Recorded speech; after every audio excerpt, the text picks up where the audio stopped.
Well, the beta's been out for a couple of days now, and to be fair, a lot of you have been coming into the stream and being like, oh, why haven't I got beta? When am I going to get beta? When's the invite waves going out? Now, I know when it comes to a beta, there's massive FOMO and everyone just wants to get on it as soon as possible. But at the moment, much like I said in a previous video, it kind of looks like all they're bothered about at the moment is pre-patch stuff. And to be fair, a lot of the pre-patch stuff is missing. There's no pet battles at the moment, there's lots of bugs. Certain spells like AMZ are literally about 10 times the size as what they should be. Pandas are available so you can do that starting zone. Monks, of course, are available and you can only get to level 85. Now, character copy is in place so you can copy over heirlooms and everything else, which did come as a surprise.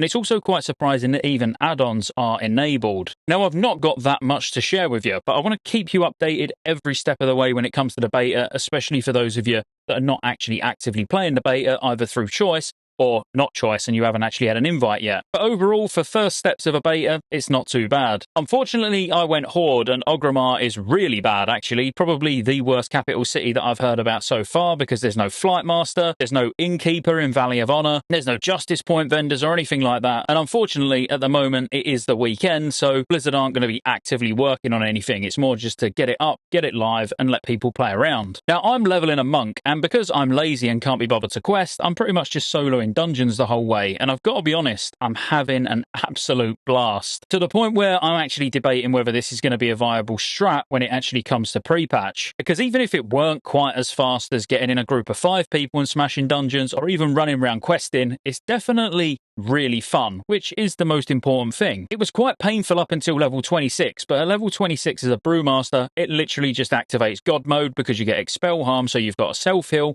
and you also get guard. And my guard at lower levels, so from 26 up to about 30 odd, it was literally lasting until the next one was ready. Because guard's only got a 30-second cooldown, so I was pulling and things literally couldn't take my guard down, which felt absolutely fantastic. Every dungeon that I've been in, there's been no issues whatsoever. Nothing's bugged, everything's there, the quests are doable, and I know you're like, well, why wouldn't it be? Well, because it's Blizzard and they normally break things that are working absolutely fine in the previous expansion, so I was quite shocked that so far I've had no issues. However, there have been issues in Scholomance and Scarlet Monastery, and shout out to Take Note because he really saved me a trip, because he's been doing things similar to me and soloing dungeons as well, and he went over to Scholomance and checked, he went over to Scarlet Monastery, and basically the dungeons that are being scaled up to level 90 heroics don't seem to be working on the beta at the moment, which was really unfortunate because as someone who wants to level through dungeons, Scarlet Monastery is kind of a great place to go because you go there and you stay there for a good 10 levels or so. Instead, I was forced to go over to Moradon, which, don't get me wrong, was actually quite fun and didn't take long before I was doing full runs including Princess, so it was actually pretty chill. The Monk XP quests are working as well, which is great, so if you're not aware, every 10 levels as a monk, you're going to be able to get an XP buff that lasts an hour and it gives you 50% extra XP. Now, the great thing is you also get a daily alongside this, so each day you're going to be able to do one of these quests and it gives you another 50% XP.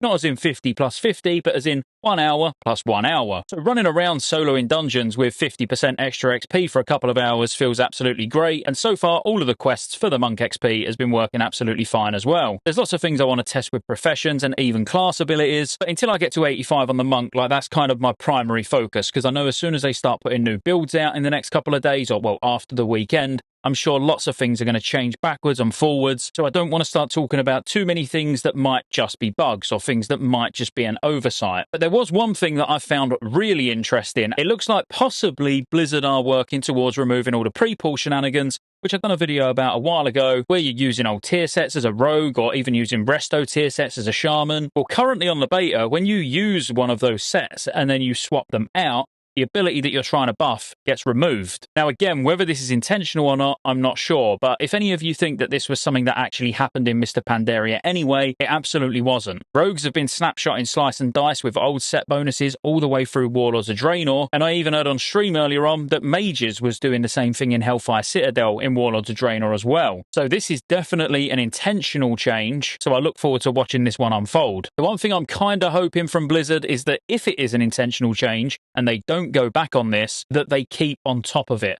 Whenever we find new, old stuff that works, fix it. And I'm not saying everything that's fun fix, but basically if you aren't wearing a piece of gear, you should not get the bonus from it. It's as simple as that. But for me personally, as someone who actually sees that you should wear a piece of gear to actually keep its bonus, this is good news and in my opinion a step in the right direction. Now there is one big thing on the beta where a lot of people have been DMing me asking me what I think about it, and I think anyone who watches these videos or watches my channel, should I say, I think you know what I think about it. But Raid Finder's on the beta at the moment for Dragon Soul. Now what you got to remember is this does not mean that we're definitely getting Raid Finder, because of course Raid Finder would have just been part of the build that they've used to base Mist of Pandaria on, because at the moment it's showing both sections of Dragon Soul, which is absolutely great, and personally I think yes, in the pre-patch put Raid Finder in. But you also know that I think in Mist of Pandaria I almost see Raid Finder as an absolute must. Mist of Pandaria is such a social friendly version of the game. People can play the game without ever even joining a raid team, because you've got so much solo player content,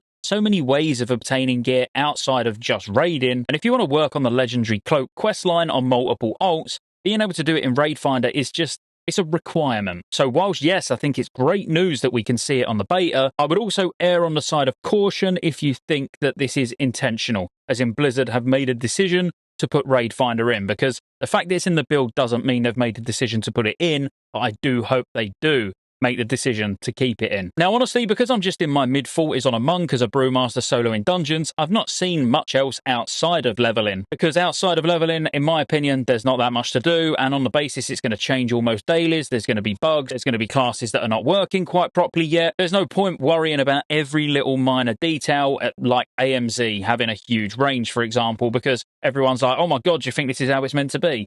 No, of course not. So don't fixate on little things you see, because it's literally the first build of the beta. It's going to be getting updates and bug fixes multiple times a week. In my opinion, for a beta that has just gone live with nothing at all, no changes, no intervention, I think it looks pretty good, which, trust me, I did not think I was going to say. So let's hope Blizzard listen to feedback and make positive changes for Mist of Pandaria before it launches. Like a big one, for example, which you hear me bang on about all the time, is like being able to fly at level 85 on your ults by getting like a Tomb of Pandarum flying, or whatever they want to name it. That's not something that you'll be able to do without Blizzard's intervention, and I really want to see them be super hands-on in MoP in terms of changes. It would be great to see them be a lot more hands-on in terms of class balancing as well. I don't mean going ridiculous as in every week making class changes, absolutely not. But if there's big outliers like Rep Paladins being pretty pants in Wrath, so they gave him a glyph, Feral Druid getting Glyph of Omen of Clarity, you know, things like that. If they see real big outliers, I do hope that they actually get a bit more involved in that side of things